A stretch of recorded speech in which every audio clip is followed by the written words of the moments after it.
Hello,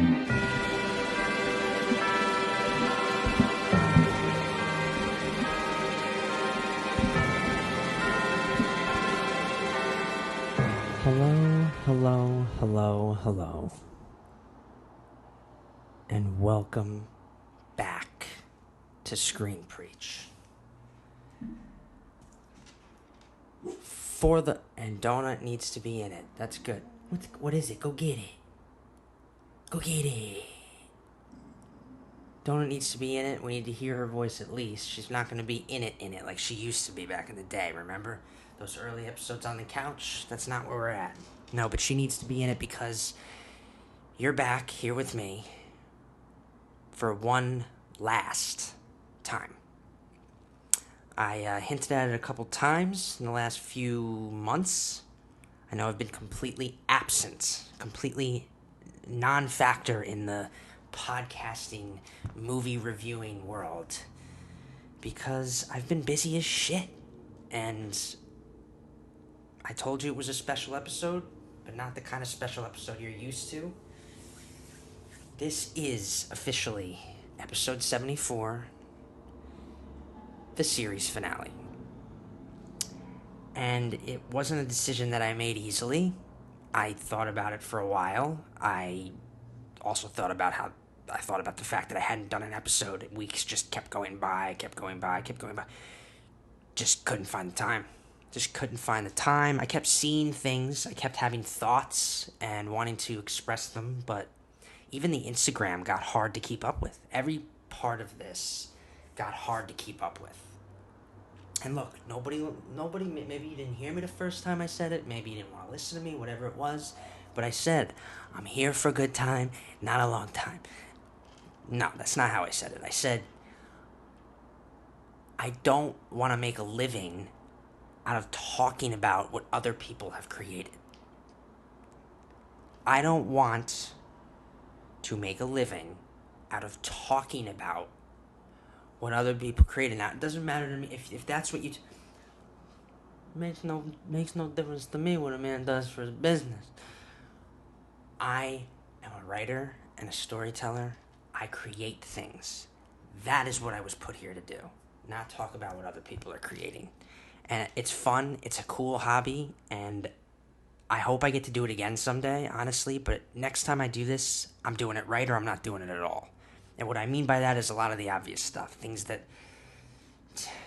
just were obvious as I was doing this that even the average viewer could notice. The quality of it, the sporadic releasing of it, the running of the, podcast in general was just not what I would like it to be. Therefore, and of course, it doesn't sit well with me to just quit and stop. I mean, I don't know if people remember, but the last episode I did was episode 73 was back in May. I mean, we're talking half a year since I've done one of these. Half of a year. We're into 2023 now. I had it lined up. Yes, I was going to do episode 75. Every 25 episodes is a special. I had it lined up because 2022 was the 50th anniversary of The Godfather. We're in 2023 now. I had planned. I was going to talk about Obi-Wan Kenobi next. I was going to talk about a few different. There was a moment there when I was going to do an Oscar episode. We're at the next Oscars. It's coming up. Look, the point is, it's a good thing. I don't want to just quit. So that's what this is. This is a moving on episode. I like to move on from things, not quit. If I have to stop something, which is not something I do easily because I'm not a quitter. I like to do things and stick it out and see it through and just keep going. But let's face it, this is a good thing for so many reasons. The reason I never had time to do anything was because I was doing a lot of production work. And that's more in the realm of what I'm trying to do. That's being on sets. That's helping to create things. That's working towards doing what I want to do full time. Production assistant shit can get grueling, but it's part of the ladder that I'm climbing. This is a hobby. It always was. It'll be a hobby if I do it again. And people, they want to tell me, well, where you been? Or you got something there. Keep doing it. Blah, blah, blah. When's the next episode? Like, we're going to pretend like you were following this thing really in the first place. I mean, we're talking about a couple of views an episode, a couple of likes, a couple of comments. I like the conversation. I do. When I get conversation going, that's the point. And so part of this is pointing out to all of you, I am not going to stop doing the Instagram page. That is how this will live on. Screen Preach, it's a B Stories production. It's a B Stories content creation. Screen Preach, my voice, will exist through Instagram, through TikTok. What I think of films that have come out, my analysis, I'll continue to give news updates that way.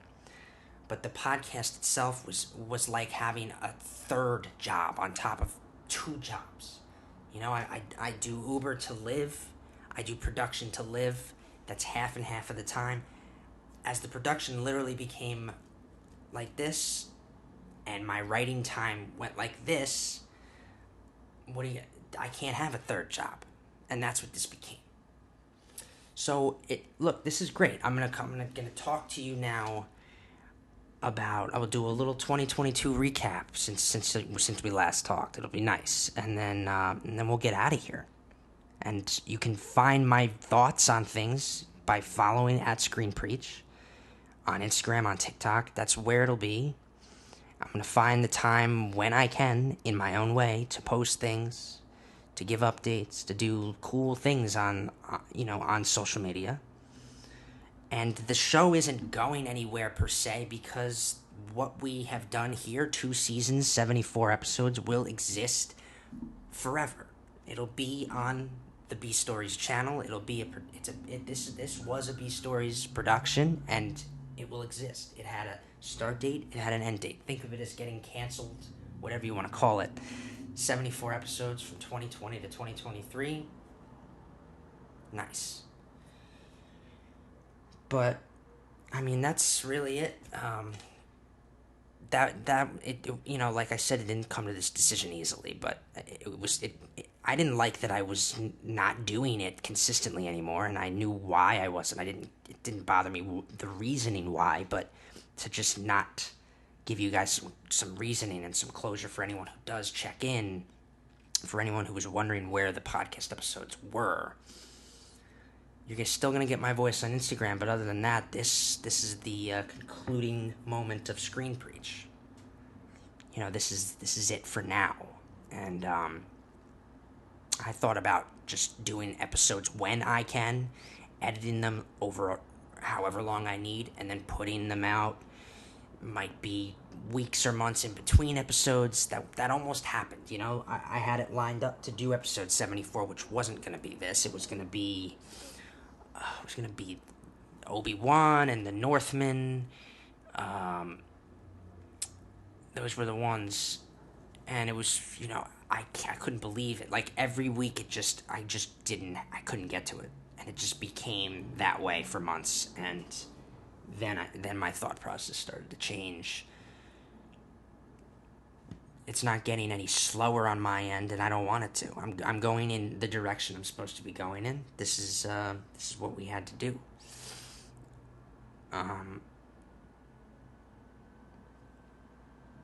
There's going to be one more merch drop, because I liked one that we naturally came up with in one of the episodes. It'll be the final merch drop. It'll be like a farewell merch drop to the patrons only. So the patrons should stay on the lookout for that. The fillers are killers. Quote from the show that I had. That's going to be the final Screen Preach podcast merch drop, expected soon. And that's where we're at this week. It's not our typical thing. It's not. I'm not going to analyze anything too deeply. I'm just going to talk about things that I thought were interesting in 2022 briefly, and I'll run through my top films of 2022 one more time, even though we did that segment already on the Instagram page, which was on the TikTok page too, which was the point. We're getting one more LA, sights and sounds over here, and it wouldn't be a Screen Preach episode without it. I'm sure we'll get a siren. Just had one right before we started this. But that's, I know we did the 2022 films. We're going to do it one more time here, just briefly. I'll just touch on some things a little bit, and then we'll get out of here. There won't be, this week won't have a bunch of episode posts or anything. It'll just be a preview of this, and a farewell to the podcast version of things, and then a hello to the official, social media voice of B Stories, of the B Stories production that is Screen Preach, and that'll be it. We'll move on to the next chapter of things. A lot of things are just different. A lot of things have changed in 6 months, and will continue to change, and it's great. I had to rep today, right after this is Giants are in the playoffs. That's a big deal. It's been a while. I'm moving out of here. This is not going to be a studio, not going to be an apartment, let alone a studio anymore, because we're going. This place is a shithole. It's a shithole. It's a shit show, and I needed to get out of here, and that's happening. So yeah, I don't know what else to say. This is where we're at, and it's exciting. It's exciting to give you this special episode, which is the finale. So let's get into it a little bit.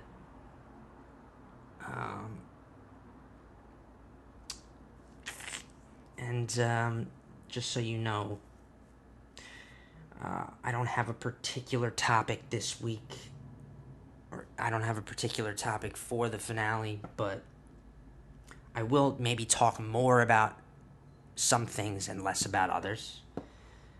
Last time I was going to put out an episode, I think Thor was actually probably one of them too that was going to be in the mix. Because, the MCU has been still consistent in terms of what it's, producing, what's coming out. The release schedule hasn't slowed down in any way, but I just haven't told you what I thought about anything. And I think I was vocal about it before I stopped for a while and took that break there. They had to regain my trust with some of these projects coming out. And they haven't really done that. Other than Wakanda Forever, which I thought was a beautiful film, I really did. I didn't think it was as good as the first one, but it was the best of Phase 4, probably, other than maybe... Well, the obvious thing is that Spider-Man No Way Home was the best thing we've gotten post-Endgame, in my opinion. I would think a lot of people would probably agree with that. Since then, we're talking December of 2021. We're talking just over a year here, a full year of not being, overly enthralled with anything that they've come out with. I enjoyed things. I enjoyed Moon Knight. I enjoyed Doctor Strange and the Multiverse of Madness. But it's been a long time since I've said I really didn't like certain things that much. I didn't really like She-Hulk. I didn't really like Thor: Love and Thunder. They were disappointing, to say the least, and I'm hoping that they start to pick it up again, because we would love to get back to a place where we really feel connected to everything that's coming out, and it's not just this machine it's turning into, which is just pumping out content with no real care for the quality of it. Marvel always succeeded because it was about quality over quantity, even though the quantity was high. Now the quantity's so high they can't keep up with the quality of it. And I think I've said it maybe, but I'll say it again. Kevin Feige is trying to figure out how this next saga is supposed to go, and how the ins and outs of it work, and how it can work effectively.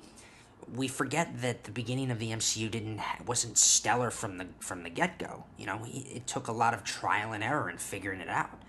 I mean, Iron Man they needed to kick things off with a bang. Iron Man will forever be a classic. It's just fantastic, right?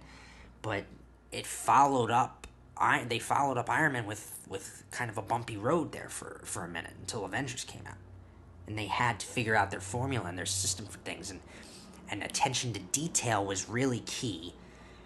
I'm curious if bringing in TV shows has really made it harder for Feige and co. to balance things more evenly and pay more attention to certain details, because that's what it feels like.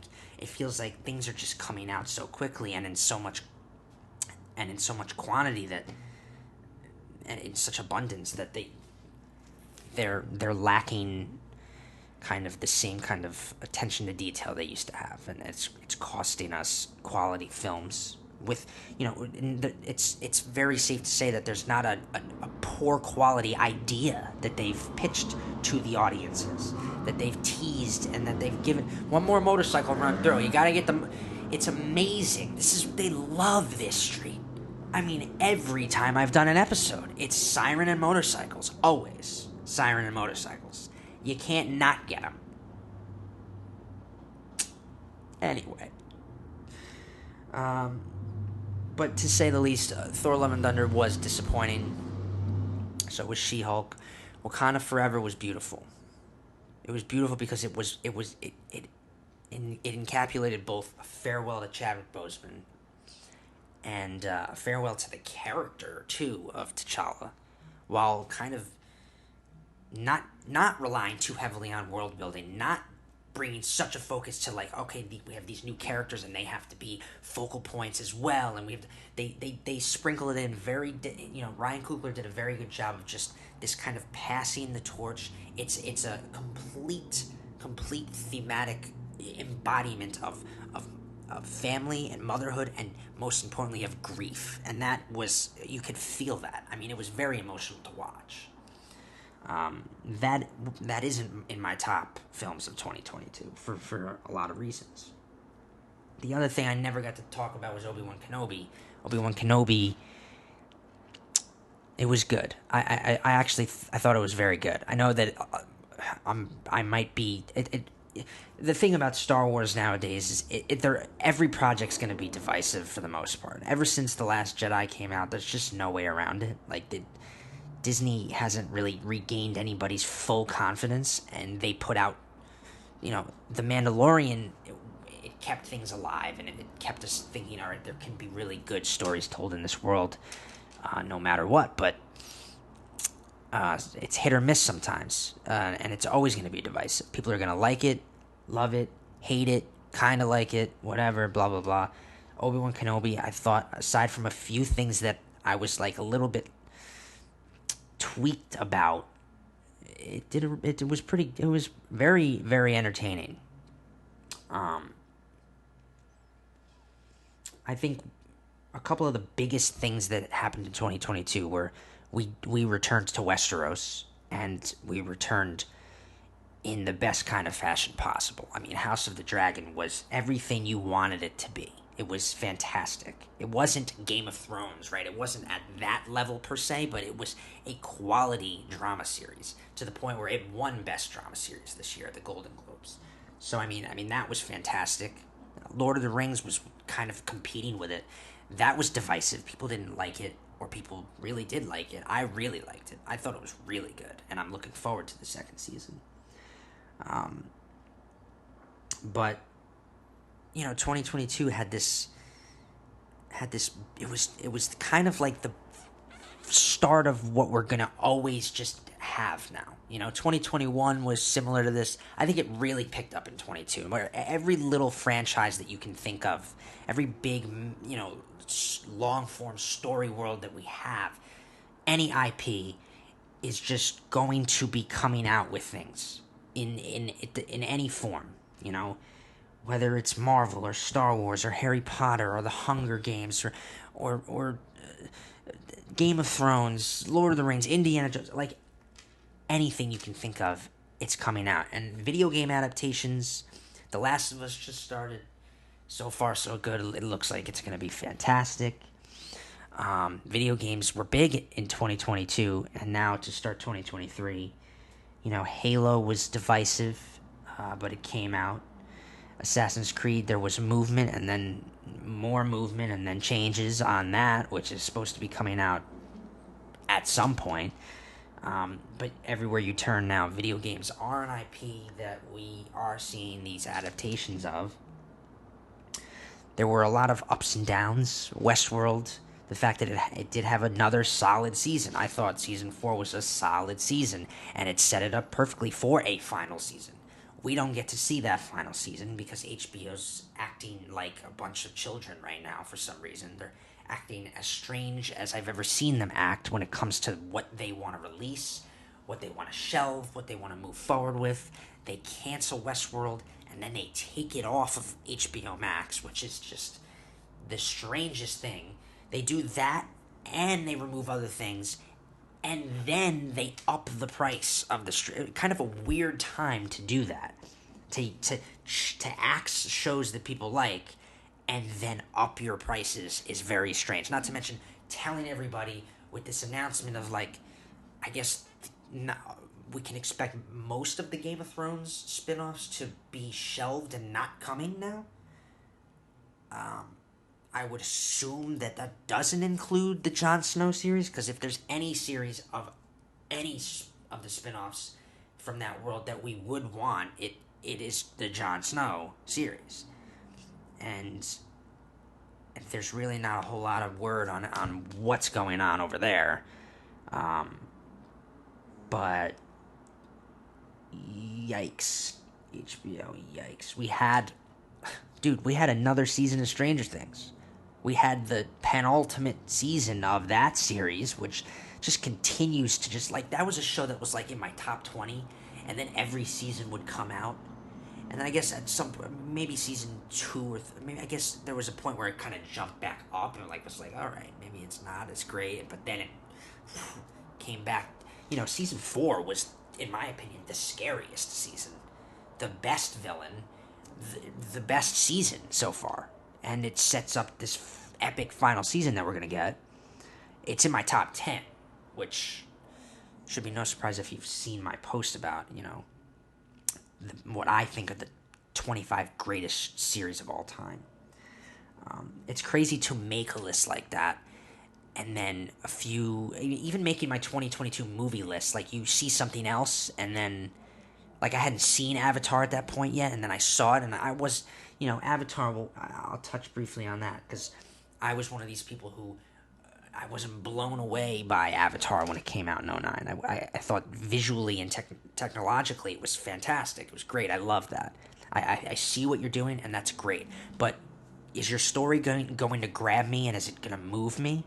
The first one didn't do that. It was a good story. It was a solid film, but it didn't blow my mind or anything. It didn't touch me like didn't pull on my emotional strings, like, to the point where I would have liked. I always put story first. I'm a writer. Story is the most important thing. It should be to everybody, but it definitely is to people like me who care deeply about that specific detail of let's be honest, telling stories. They're visual stories, but they're telling stories. So story is important.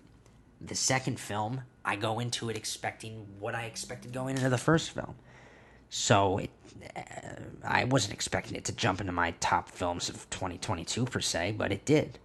I thought it was better than the first one because he elaborated on the things that he had set up in the first, especially in terms of the core characters. And when you can care deeply about the core characters, you have a much better chance of moving the audience.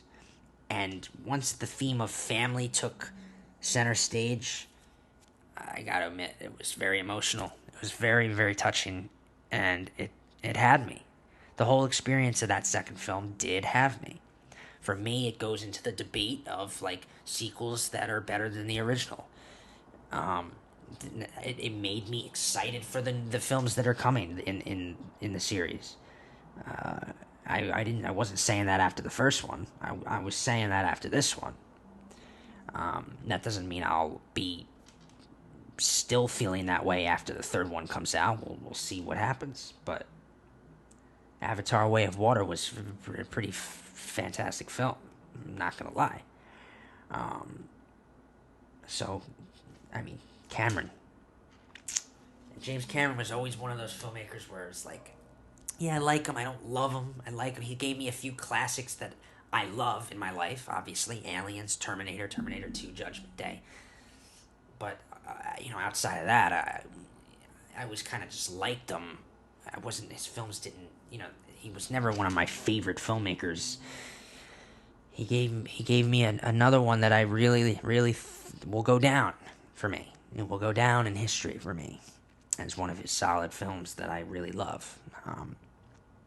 But yeah, I mean, what a great year in movies and TV. I'm sorry I couldn't have been here the whole time to keep touching on it, but I did my first ever analysis post that this new format that you'll see going forward, where sometimes a movie's going to be running through my brain after I see it to the point where I have to express how I feel about it, and that'll take the form of a post on Instagram and on TikTok, as opposed to a full-blown episode of a podcast. Avatar: The Way of Water was the first one that kicks off that next chapter here for Screen Preach. Another one that I was always looking forward to, The Sandman. It finally came out on Netflix, and it was. I mean, the graphic novels are still probably better. The great thing about it is it's Neil Gaiman. It's the guy who did the graphic novels, did the series, so it's right there. It's like right on par with the novels, but yeah, it took them a while to Netflix to renew that, which is strange because the season really, I see what he was doing. Each season is a volume of the series. So the first volume in the 10-book series was the first season. So you would logically expect there to be 10 seasons of this. I mean, technically, by the time that they're done, that's assuming Netflix continues to pick it up every year. But there will be book 2, season 2, and I'm looking forward to it. I recommend it to people who like that kind of genre. It's very dark and brooding, and these deep fantasy elements, and it's pretty awesome. Better Call Saul came to an end in 2022. I mean, it was just and that was great. That show was another one where it was like, it's kind of like, it's okay, it's never gonna be Breaking Bad, but then it was like, it's pretty close to Breaking Bad. It got right down to it. It was to the point where it made it in my top 15 or top 20, right? I would say. But yeah, 2022 was awesome. But when we talk about movies, we talk about movies.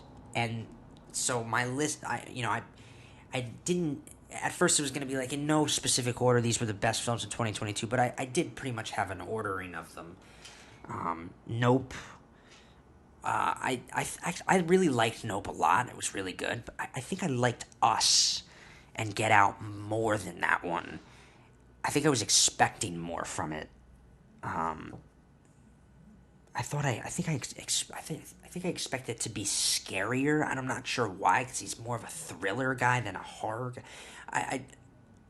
I always call him the new Master of Suspense, the Master of Suspense 2.0, the new Hitchcock the Hitchcock of our era is Jordan Peele in a lot of ways. But it was in my top films of 2022, but it was kind of at the bottom of my list. I'm sure I will get heat for that. But, Nope, Babylon, Smile. I know some people are like, Smile's in your top 10 or whatever, Smile. And it's like, yeah, that film scared the shit out of me. It's probably one of the scariest horror movies I've ever seen. And that's, I'm sorry if you sat there and didn't think anything of that film, but I sat there and I was shitting my pants.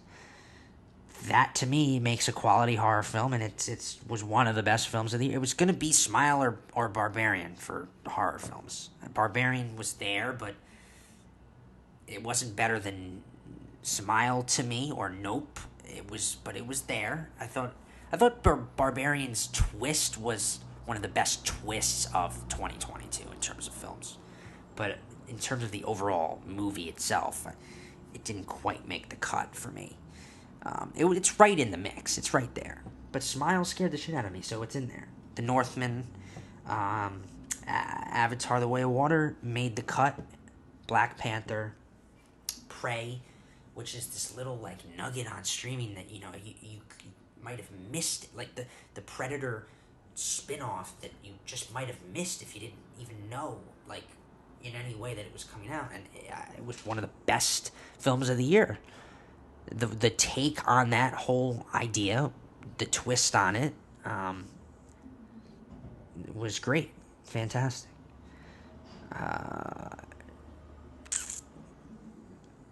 Glass Onion.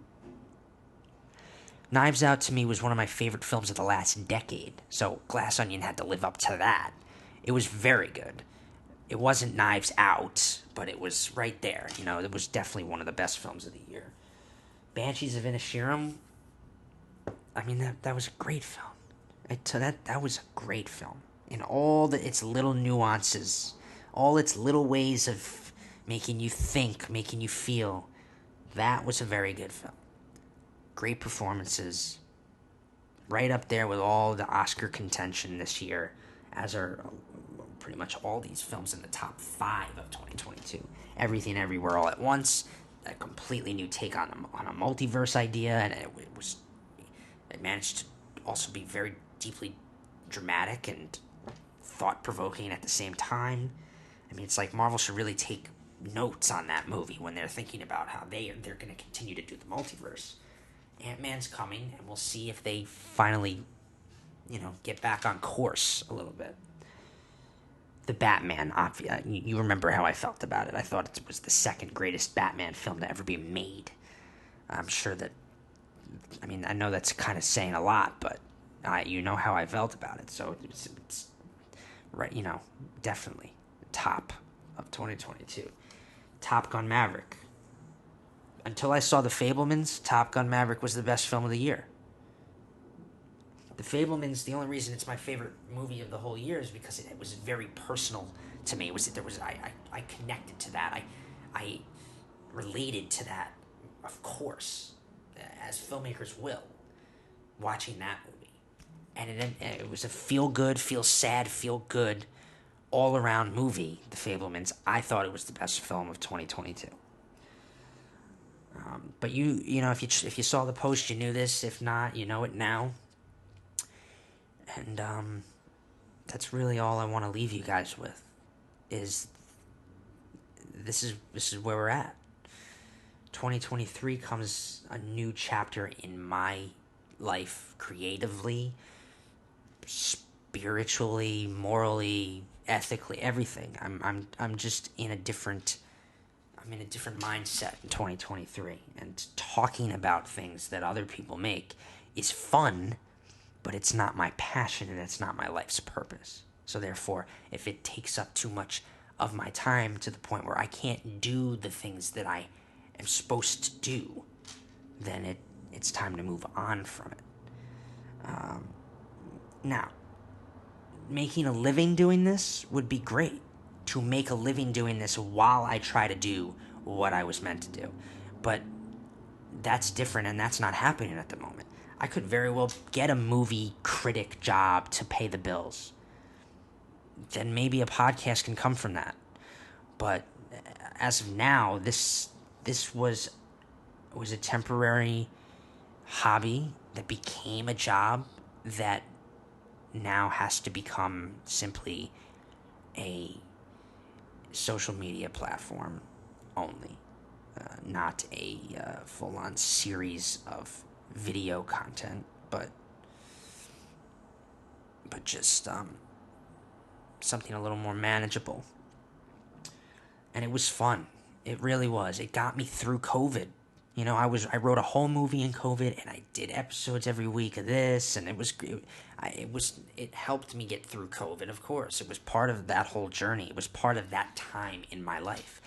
It's not part of this time in my life anymore. But I'm not the kind of person to leave everybody hanging on it. So here is the one with the finale, the one with the end of the series for now. And I couldn't thank you guys enough. Honestly, anybody who supported me the whole time, who checked in weekly or monthly or whatever, or who hit me up, or who commented, or who liked any post or anything. I appreciate that. And that was kind of the point, was to kind of start just starting a conversation was the hobby. More than anything else, starting a conversation was the hobby. You know, there's an old friend from school who was into really just conversing about things in cinema and film. And I appreciate that. I always appreciated his voice and his comments. There were people on YouTube too who did that. Family who would just hit me up directly and do that. I appreciated that. And I always appreciate that. Just because this part of things is concluded doesn't mean that shouldn't continue in some way. And I appreciate the patrons who actually paid money to keep this going. I appreciate. And there would be slight changes now going forward, but where to find me is not much different. I'm still at Benji Morganti. The page is still Screen Preach.